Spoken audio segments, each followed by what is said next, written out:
llegarían a ser amantes con el tiempo, porque Tignor no se conformaba con menos. Se casaría con ella si no le quedaba más remedio. Niles Tignor se marchó de Milbourne y regresó. En el invierno de 1953 a 1954 faltó durante un mes unas veces, durante 2 otras. En enero, sin embargo, regresó inesperadamente después de solo 2 semanas. No había en su calendario un orden que Rebecca pudiera discernir. Nunca le decía cuándo era posible que volviera, ni tampoco si iba a volver, y, por razones de orgullo, ella se negaba a preguntárselo, porque también Rebecca manifestaba su testarudez con un simple hasta la vista, tranquilo y exasperante, como si aceptase siempre que aquella podía ser la última vez que lo veía. Rebecca lo besaba en la mejilla. Niles le sujetaba la cabeza y la besaba en la boca hasta hacerle daño. ¿Es que no me quieres, chiquilla?, en tono de broma. ¿Y no sientes curiosidad por saber cómo sería quererme? ¿Y es que vas a hacer que me case contigo, cariño? ¿Es eso? Rebecca lo mantenía a distancia porque no estaba dispuesta a acostarse con él. Le resultaba doloroso, pero no lo haría, porque estaba segura. Tignor la utilizaría y la desecharía como un Kleenex. No correspondería a su amor. ¿O sí? Era un riesgo, como golpear la mesa con un naipe, un gesto irrevocable. No te conviene enamorarte de ese hombre, Rebecca. Sería una terrible equivocación para una chica como tú. Palabras de Leora Greb, pero había además otras mujeres que sentían celos. Las irritaba que Niles Tignor buscara la compañía de Rebecca Schwartz, tan joven, a la que él doblaba la edad. Rebecca Schwartz, que les parecía tosca, testaruda y ni siquiera bonita. Rebecca le preguntó a Leora: ¿qué quieres decir con una chica como tú? Joven, respondió Leora, una chica que no sabe ni palote sobre los hombres. Una chica... Hizo una pausa y frunció el ceño. Había estado a punto de decir una chica sin padre ni madre, pero se lo pensó mejor. ¿Por qué tendría que enamorarme de Tignor o de cualquier otro hombre? No me fío de ninguno. Aunque sabía que, cuando Tignor se marchaba de Milbourne, se olvidaba de ella. Sencillamente, Rebecca dejaba de existir. Pero ella no conseguía olvidarse de él. Cuando estaba en Milbourne, en el General Washington, Tignor siempre quería verla. De algún modo, en algún momento, tenía citas de negocios durante gran parte del día y a menudo también para cenar, de manera que encajaba sus encuentros con Rebecca tarde, en la velada. ¿Estaba disponible? ¿Quería verlo? Ella le había dado el teléfono del apartamento en Ferry Street. La llamaba como si surgiese de la nada. Su voz le producía siempre una sacudida al llegarle de manera tan íntima al oído. Rebeca trataba de conseguir un tono intrascendente, bromista, cuando llamaba a Tignor. A menudo, Katie y Laverne estaban cerca, escuchando. Le preguntaba que dónde estaba, y Tignor respondía: a una manzana de tu casa, en Ferry Street, en una cabina telefónica. De hecho, veo tus ventanas desde aquí. ¿Dónde creías que estaba, chiquilla? La llamaba chiquilla para tomarle el pelo, a veces gitanilla.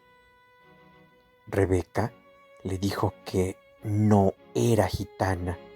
Le dijo que había nacido en los Estados Unidos, igual que él.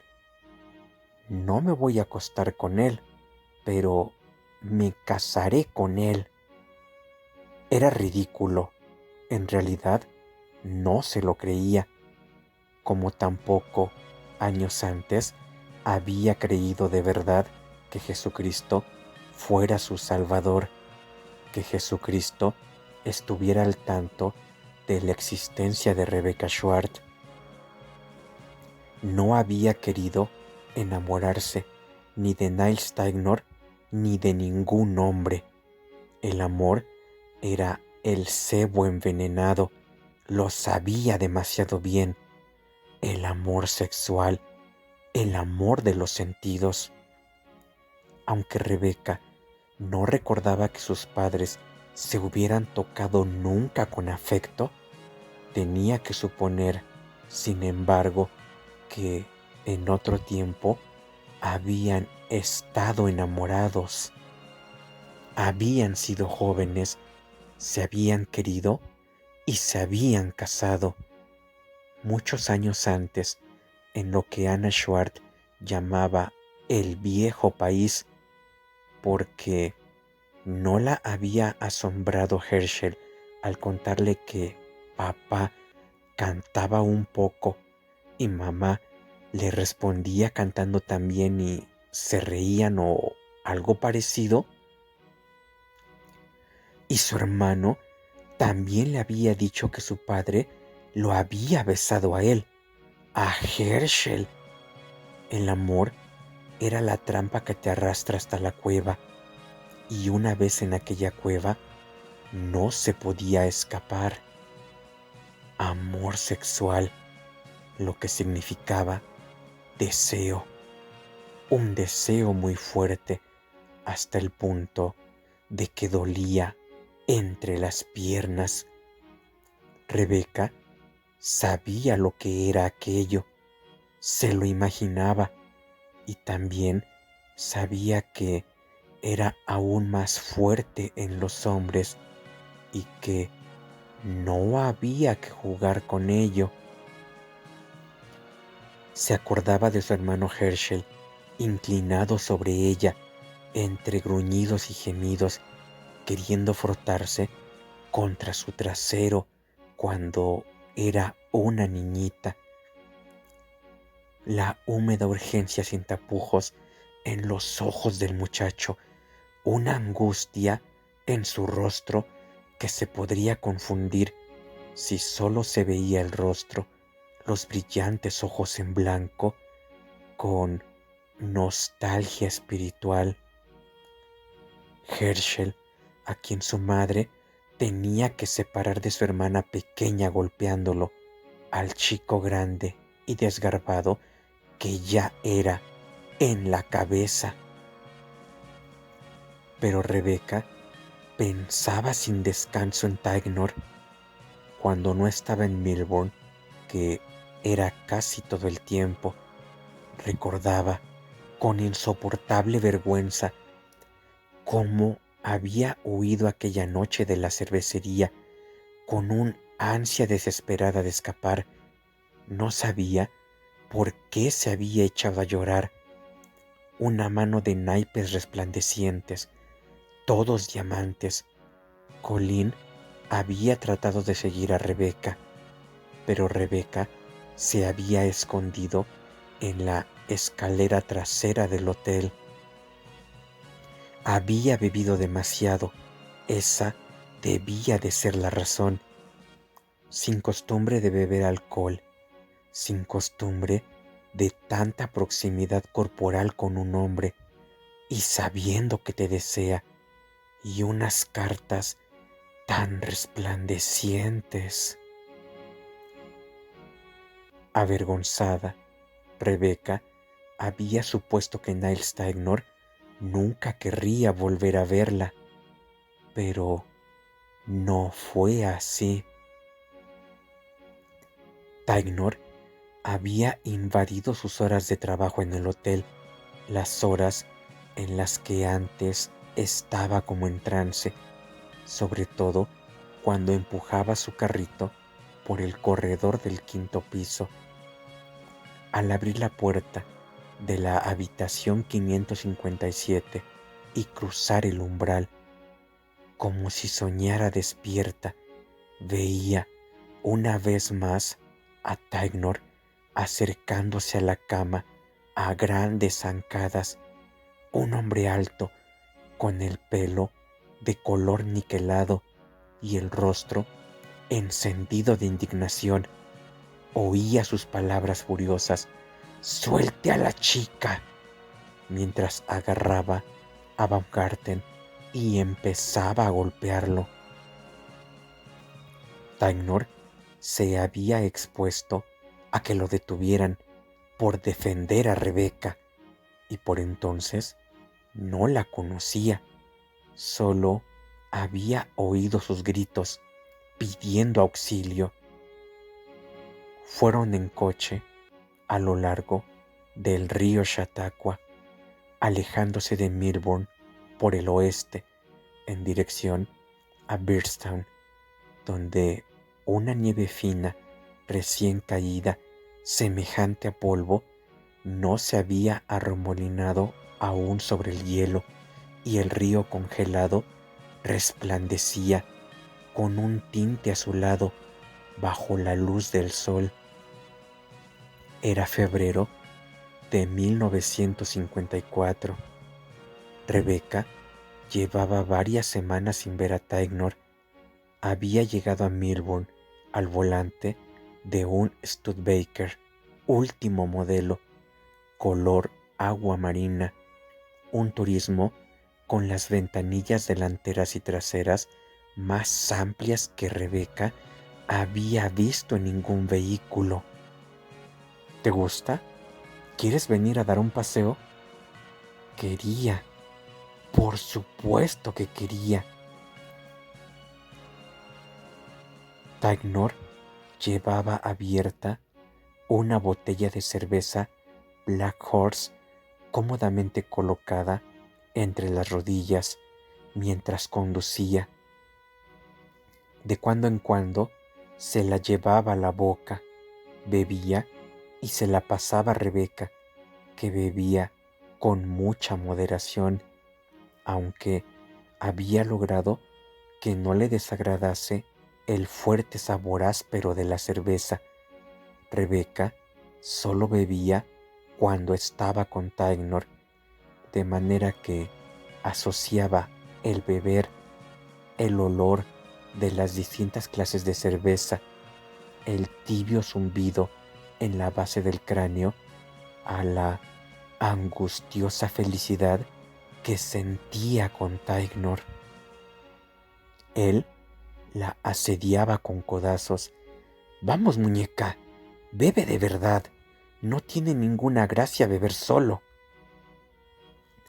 No eran amantes todavía. Existía esa tensión entre ellos, un nerviosismo y un reproche por parte de Tignor.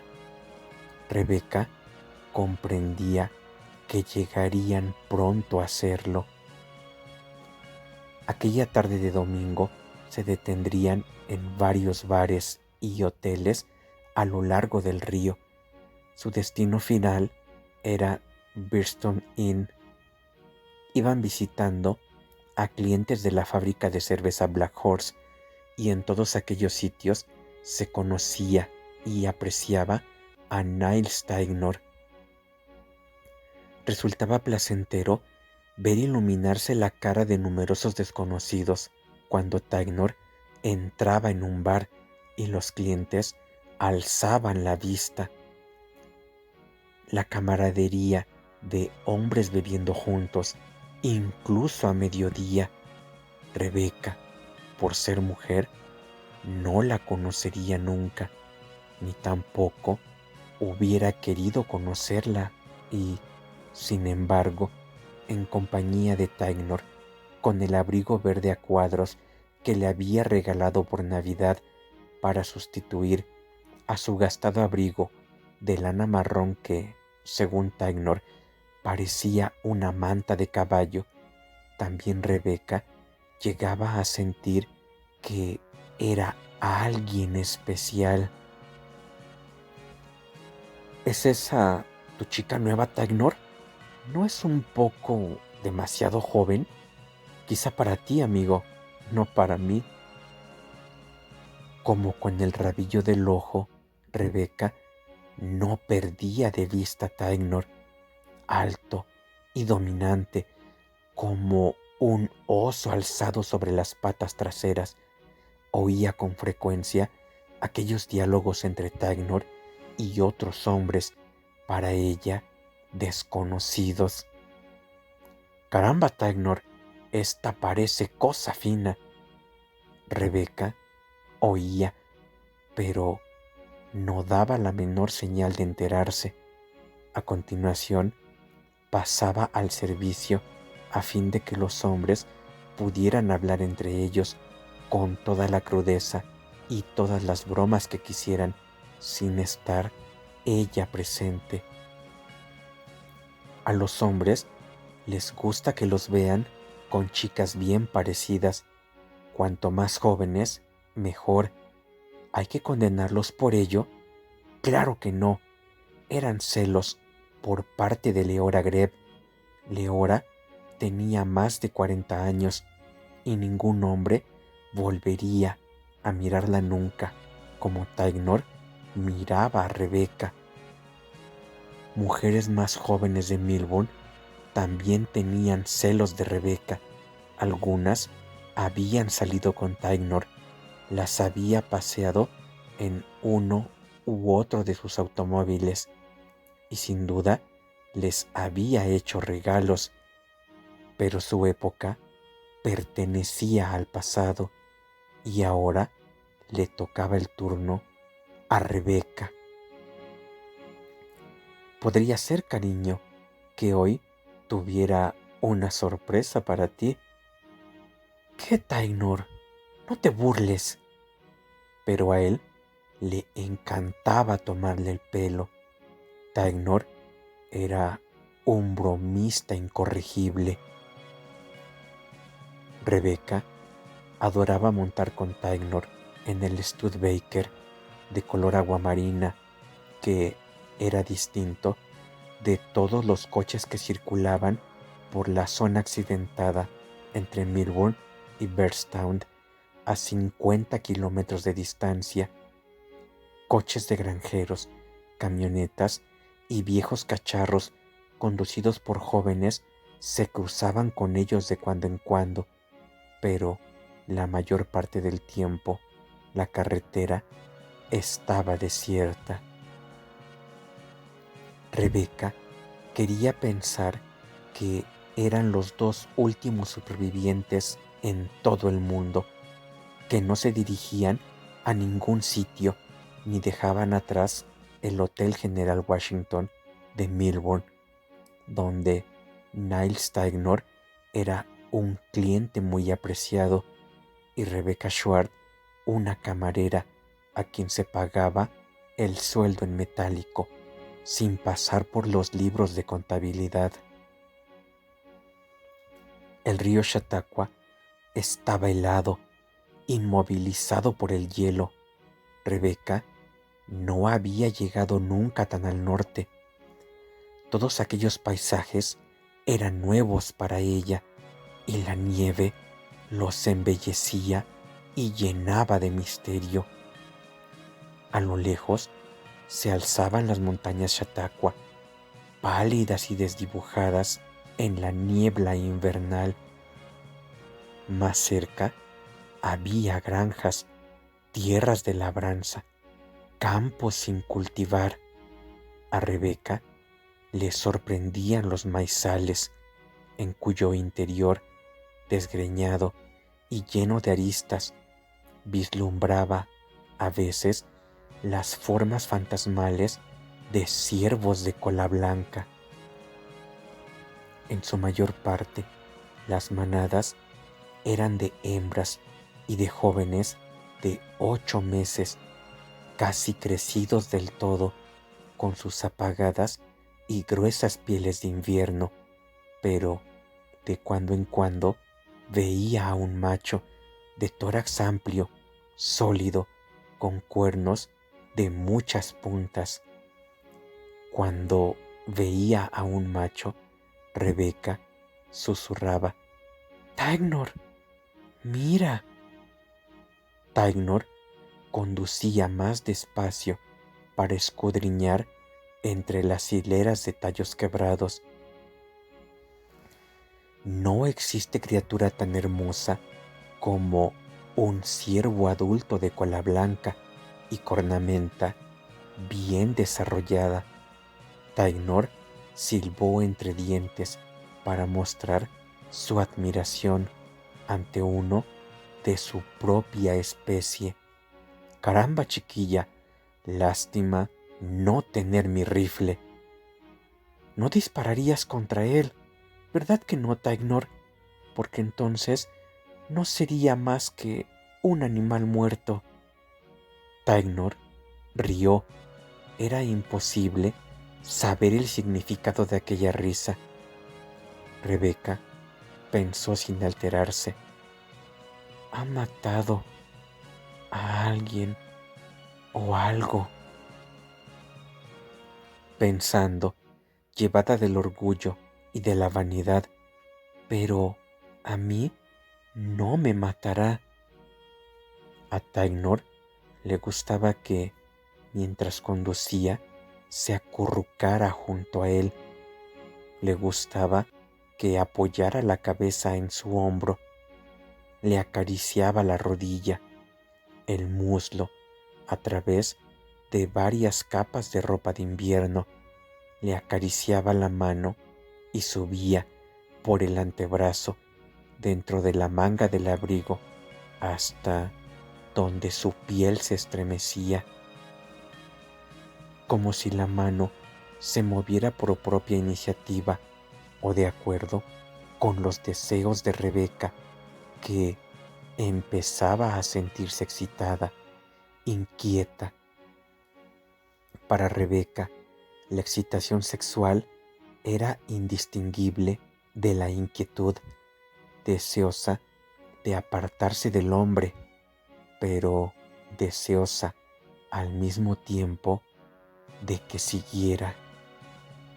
Su cuerpo ardía, iluminado, en los pechos, en la boca del estómago, invadida hasta el alma misma, como luz solar convertida en líquido.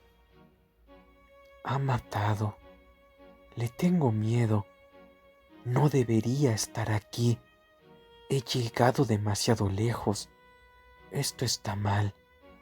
Se casará conmigo algún día». Taignor le había dicho que estaba loco por ella. Le había dicho que quería estar con ella. Estar con Rebeca sabía lo que eso significaba. Sexo, aquel deseo. Solo por medio del sexo existía la posibilidad del amor. Tenía que tener cuidado. Le aterraba quedarse embarazada, como otras chicas que conocía en Melbourne y que no habían terminado la secundaria. Algunas de ellas más jóvenes que Rebeca y madres ya. Tignor le había advertido que él no era partidario del matrimonio. Pero si me quisiera, sería distinto. Sabía que se decían cosas horribles de Tignor. Incluso Mullingar, que se consideraba amigo suyo, repetía los rumores. Había estado casado más de una vez. Sin duda, estaba casado ahora. Tenía una familia en el lago Champlain que sabía muy poco de su vida en otros lugares. Tenía una familia en Búfalo, los restos de otras familias repartidas por todo el estado, antiguas esposas que lo lloraban e hijos sin padre. Pero no conmigo. A mí no me dejaría. Conmigo será diferente. ¿Qué sorpresa es esa, Tignor? Si te lo contase demasiado pronto, no sería una sorpresa, cariño. ¿Verdad que no? ¿Es algo que me va a hacer feliz o...? La voz de Rebeca se fue apagando. ¿En qué estaba pensando para insinuar tales cosas a un hombre? Que una sorpresa pudiera ser la desgraciada. Tignor dijo sí con un gruñido. Eso pensaba. Rebeca llevaba un suéter de angora de color melocotón encontrado en una papelera en una de las habitaciones del general Washington, cuyo cuello, dado de sí, había ocultado atándose un pañuelo, una falda negra de lana que se le ajustaba bien a las caderas y relucientes botas negras hasta media pantorrilla. Muy feliz. En Birston Inn, Tignor tenía derecho a utilizar una habitación para su uso personal, con una cama de matrimonio y un baño. Una habitación en el segundo piso del histórico hotel, a disposición del representante de la fábrica de cerveza Black Horse, siempre que pasara por allí en viaje profesional. Rebeca se preguntó inquieta si tenía que quedarse con Tignor, dormir con él en aquella cama. Tignor no despejó la incógnita. Se mostró brusco, práctico. La dejó en la habitación, bajó y estuvo ausente más de una hora, bebiendo y hablando de negocios con el gerente. Rebeca utilizó el baño con precaución y no se secó las manos con una toalla blanca recién lavada, prácticamente idéntica a las toallas del general Washington, sino con papel higiénico. Luego ocupó una silla de asiento muy duro junto a una ventana que no cerraba bien. No quería tumbarse en la cama sobre una colcha de brocado de color tierra que rezumaba frialdad invernal. Mi sorpresa. ¿Cuál es mi sorpresa? Tignor, no te burles de mí. El Birston Inn era más pequeño que el General Washington, pero de parecida antigüedad. En origen, al igual que el establecimiento de Milbourne, había sido, mucho tiempo atrás, un lugar donde paraban las diligencias. La parte más antigua de los dos hoteles eran las cervecerías, se sabía que los burdeles, casas de putas, eran a menudo parte de aquellos servicios para hombres.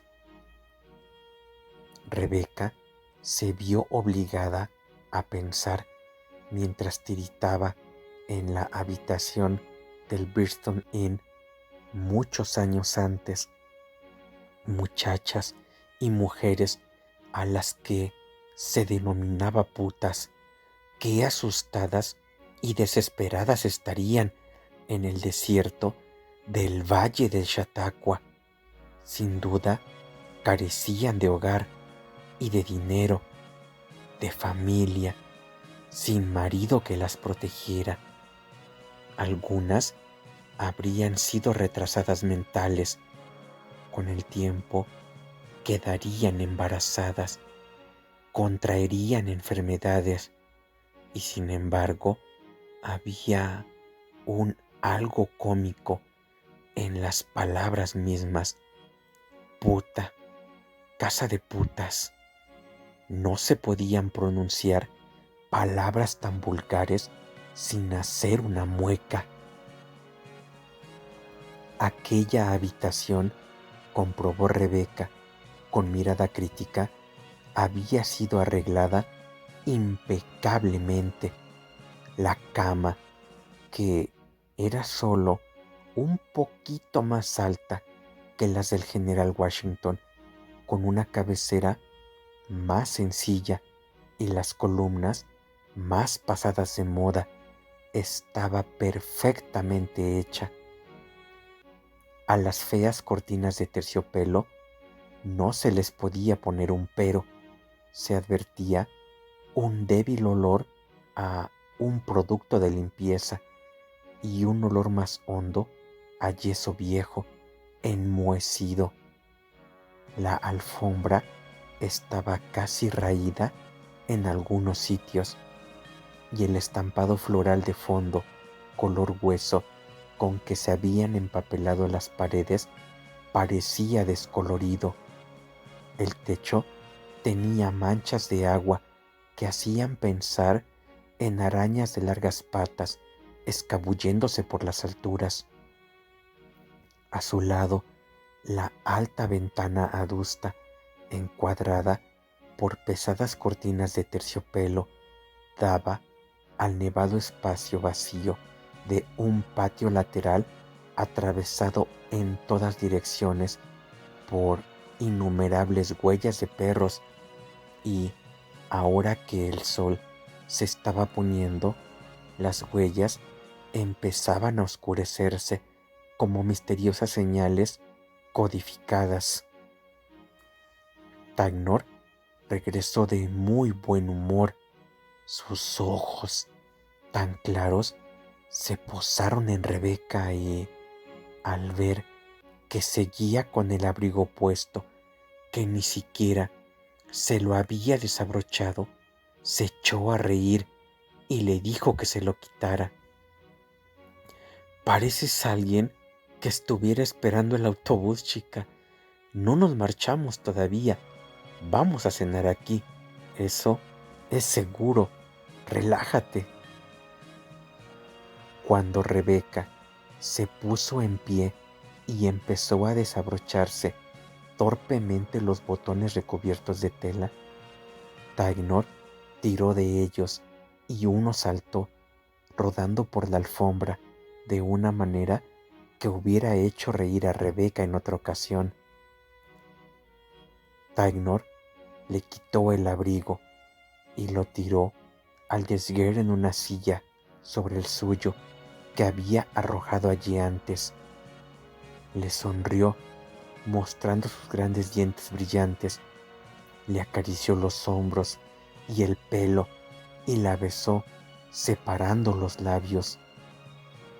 Su boca pareció tragarse la de Rebeca de la manera en que una serpiente se traga a su pequeña presa paralizada. Su lengua sabía a whisky y a humo de cigarrillos, pero estaba extrañamente fría. Rebeca lo apartó de un empujón y empezó a tiritar de manera incontrolable.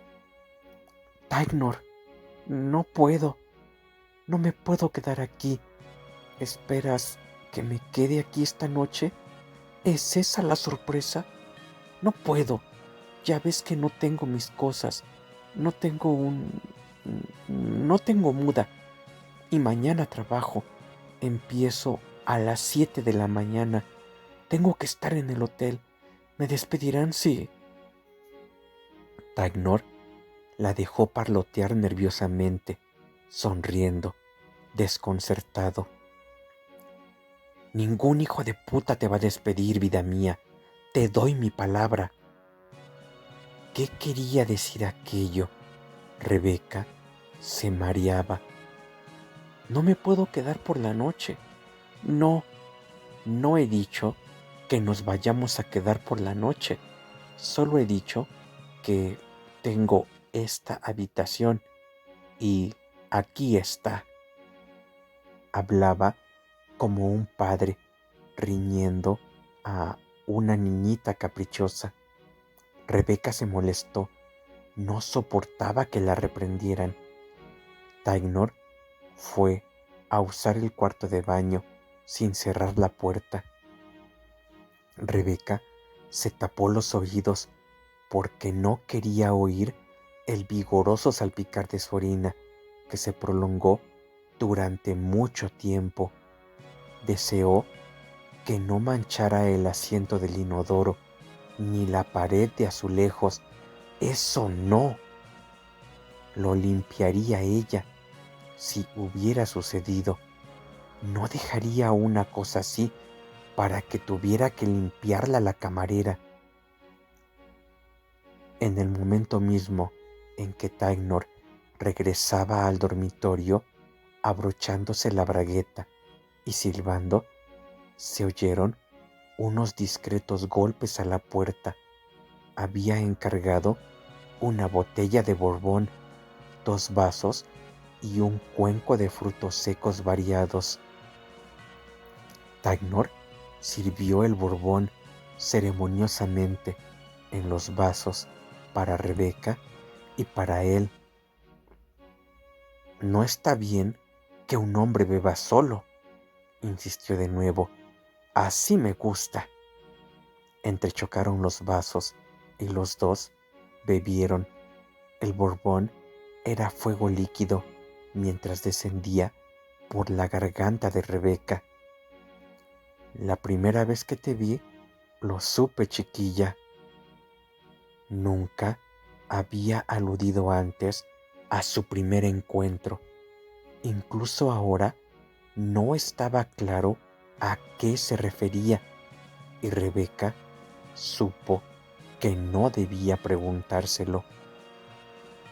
Como era un hombre que escogía sus palabras con cuidado, aunque le faltara fluidez, no le gustaban las interrupciones.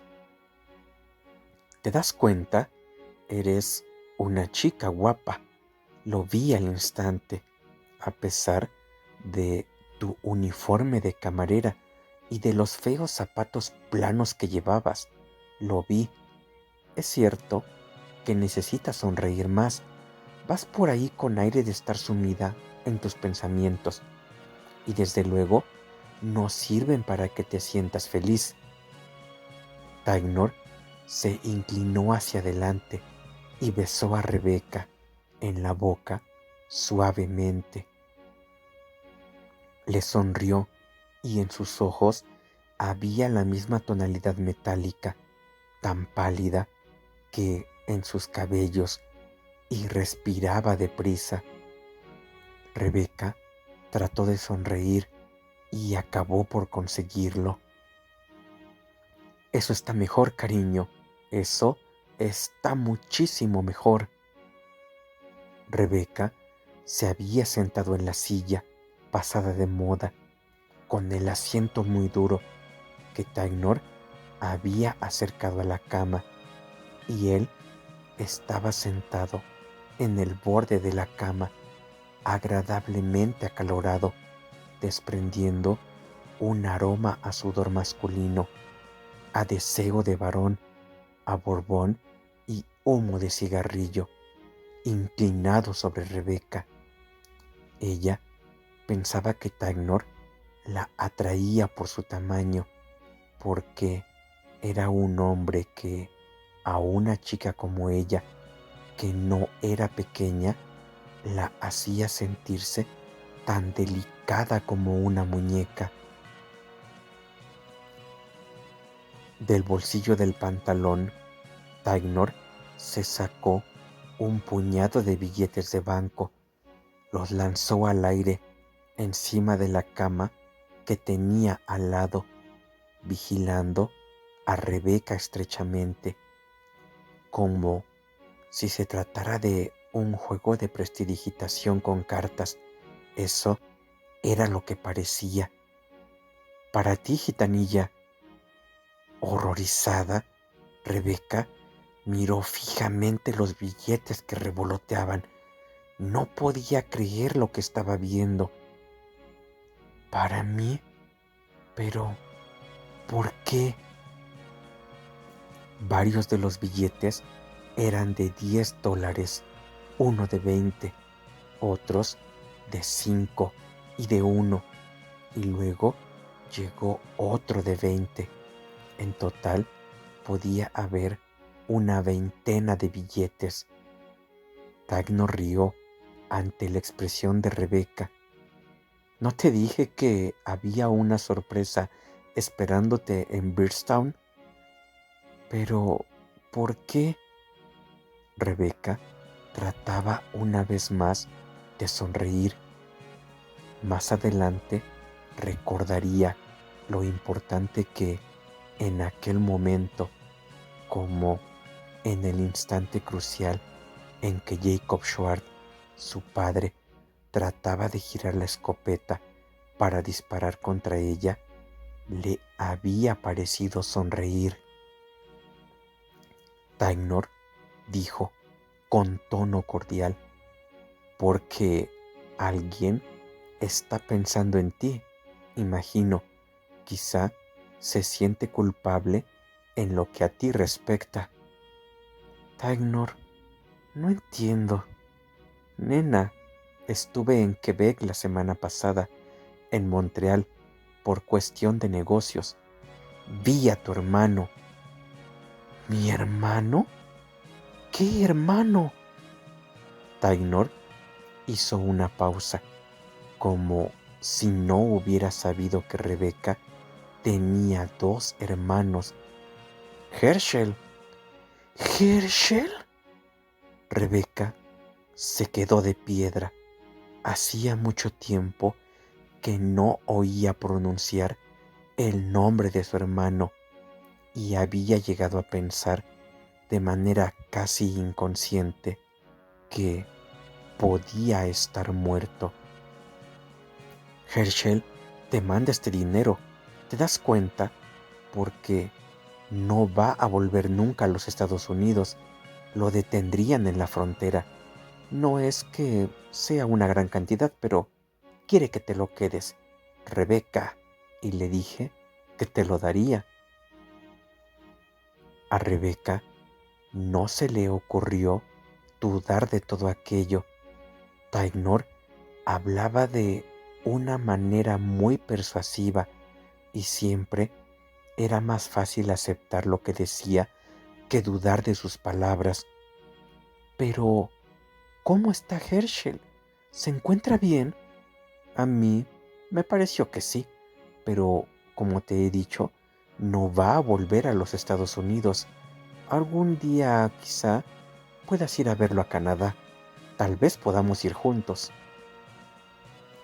Llena de preocupación, Rebeca preguntó qué hacía Herschel, qué tal se las arreglaba, trabajaba, y Tagnor se encogió de hombros afablemente, sus pálidos ojos volviéndose huidizos. Debe de trabajar, puesto que te manda ese dinero. Rebeca insistió. ¿Por qué no me llama si se acuerda de mí? Le dijiste que estoy en el General Washington, ¿no es cierto? ¿Y tienes mi número de teléfono? ¿Se lo diste? Podría llamarme entonces. Seguro. Rebeca miró los billetes esparcidos sobre la cama. Se resistía a tocarlos porque ¿qué significaría eso? ¿Qué significaba todo aquello? Encontraba insoportable recoger los billetes, contarlos. Herschel se marchó y me dejó. Lo he aborrecido durante mucho tiempo. Sus palabras sonaron muy duras. Tignor frunció el ceño sin saber qué decir. No estoy seguro de volver a verlo, dijo. Quizá se vaya de Montreal. ¿Irse? ¿A dónde? A algún sitio hacia el oeste, lo que llaman las provincias de la pradera. Hay muchas oportunidades de trabajo en Canadá. Rebeca trataba de pensar. El Borbón se le había subido muy deprisa a la cabeza y las ideas le llegaban en lentas formas flotantes, de color ámbar, semejantes a nubes. Y sin embargo, estaba inquieta porque había algo que no funcionaba y ella no debería estar allí en el Bridgestone Inn con Niles Tignor. Se preguntaba por qué él la había sorprendido de aquella manera, esparciendo billetes de banco sobre una cama de hotel. Le dolía el pecho, como si un nervio le estuviera oprimiendo el corazón. Con energía renovada, Tignor dijo: «Pero eso no es mi sorpresa para ti, Rebeca. Esa es la de Herschel. Ahora viene la mía». Se puso en pie, fue a buscar algo por los bolsillos del abrigo que había dejado sobre una silla y regresó con un paquetito envuelto en papel reluciente. No se trataba de un estuche, solo de papel torpemente pegado con cinta adhesiva para envolver un objeto muy pequeño. Rebeca pensó al instante: «Un anillo. Me va a regalar un anillo». Era absurdo pensar una cosa así. Casi con glotonería, los ojos de Rebeca se clavaron en el paquetito que Tignor se disponía a entregarle, haciendo una floritura, como cuando barajaba y daba las cartas. «Tignor, ¿qué es?». Le temblaban las manos, apenas lograba abrir el paquete. Dentro encontró una sortija con una piedra de color lechoso pálido, no transparente, sino opaca, con forma de óvalo, del tamaño aproximado de una simiente de calabaza. El engaste era de plata y parecía ligeramente deslustrado. La sortija, de todos modos, era hermosa. A Rebeca no le habían regalado nunca una sortija. «¡Oh, Tignor!». Se sintió débil. Aquello era lo que deseaba. Y ahora le daba miedo. Sin saber qué hacer con la hermosa sortija, temerosa de que se le cayera: «Vamos, chica, pruébatela, mira si te está bien». Al ver que a Rebeca la cegaban las lágrimas, Tignor, con sus torpes dedos, le quitó la sortija y trató de metérsela en el dedo corazón de la mano derecha. Casi encajaba. Si hubiera empujado más, habría llegado hasta el final. Rebeca dijo con voz débil: es muy hermosa, Tainor. Muchas gracias. Estaba casi dominada por la emoción y sin embargo, una parte de su cabeza permanecía ajena, burlándose. Es la sortija aquella la que robó de aquella habitación al hombre al que casi mató. Está esperando a que tú la reconozcas, a que lo acuses. Rebeca tomó la sortija y se la introdujo en un dedo más pequeño, en el que entró sin dificultad. Besó a Tainor y se oyó reír alegremente. ¿Quiere esto decir que estamos prometidos? Tainor resopló desdeñoso. Y un cuerno, chiquilla. Lo que quiere decir es que te regalo una sortija francamente bonita. Eso es lo que quiere decir. Estaba muy satisfecho de sí mismo.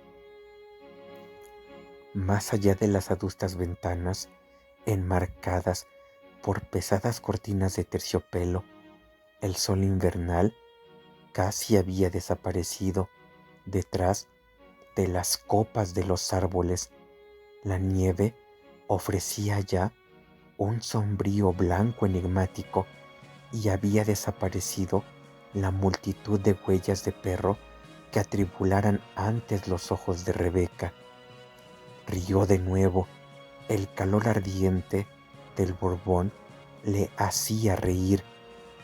Las muchas sorpresas recibidas en aquella habitación se le habían subido a la cabeza. Estaba tan jadeante como si hubiera corrido. Se hallaba en brazos de Tainor y lo besaba de manera imprudente, como alguien que se arroja desde una altura, como alguien que cae, que se tira al agua y confía ciegamente en que la recibirá sin destrozarla. Tainor, te quiero, no me dejes. Hablaba con violencia y sollozaba a medias, agarrándose a él, a la carne, músculos y tejido adiposo de sus hombros. Tainor la besó, su boca inesperadamente suave. Ahora Rebeca había venido a él y estaba sorprendido ante su pasión.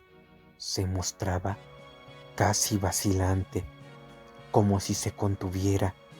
Siempre en sus contactos amorosos era Rebeca quien se distanciaba, quien se retraía, pero ahora lo besaba con todas sus fuerzas en una especie de frenesí, los ojos cerrados con fuerza, mientras veía el brillo deslumbrador del hielo en el río, de color azul bajo la luz del sol, aquella dureza que deseaba para sí misma.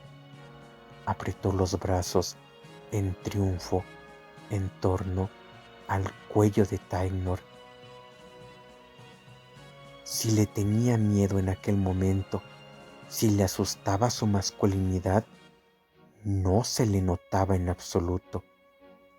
Si Tainor había robado la sortija, la había robado para ella y ya era suya. Abrió la boca para recibir la de Tainor. Lo tendría ya. Se entregaría a él. Era algo que detestaba, su alma expuesta de aquel modo, los ojos de aquel hombre viéndola, los ojos que habían visto tantas otras mujeres desnudas. Rebeca no lo soportaba, tanta exposición, pero lo tendría ahora. Su cuerpo, que era ya un cuerpo de mujer, los pechos pesados, el vientre, la mancha de hirsuto vello público que le subía hacia el ombligo como algas marinas que la llenaba de irritada vergüenza. Aquellos besos de Rebeca fueron como arrojar una cerilla encendida sobre astillas muy secas. A toda prisa, Taignor la desnudó. No le importó nada que el cuello del suéter de Angora estuviese dado de sí y manchado. Tenía tan poca conciencia de la ropa de Rebeca como del papel con un dibujo de flores que los rodeaba. Lo que no conseguía desabotonar o desabrochar, lo arrancaba. Y también su propia ropa la abría en parte. Torpe por la prisa, apartó la pesada colcha, arrojándola al suelo, esparciendo una segunda vez los billetes de banco. Algunos se perderían escondidos entre los pliegues de la colcha de brocado, donde más tarde los encontraría una camarera. Taignor estaba impaciente por hacer el amor con Rebeca, pero era un amante experimentado de muchachas sin experiencia, de manera que tuvo la presencia de ánimo suficiente para traer del cuarto de baño no una, sino 3 toallas, las mismas toallas que Rebeca, por excesiva timidez, no había querido manchar con las manos mojadas. Luego procedió a doblarlas hábilmente y las extendió sobre el lecho abierto bajo las caderas de Rebeca. Rebeca se preguntó por qué, el porqué de aquella precaución. Después lo entendió. Capítulo 32.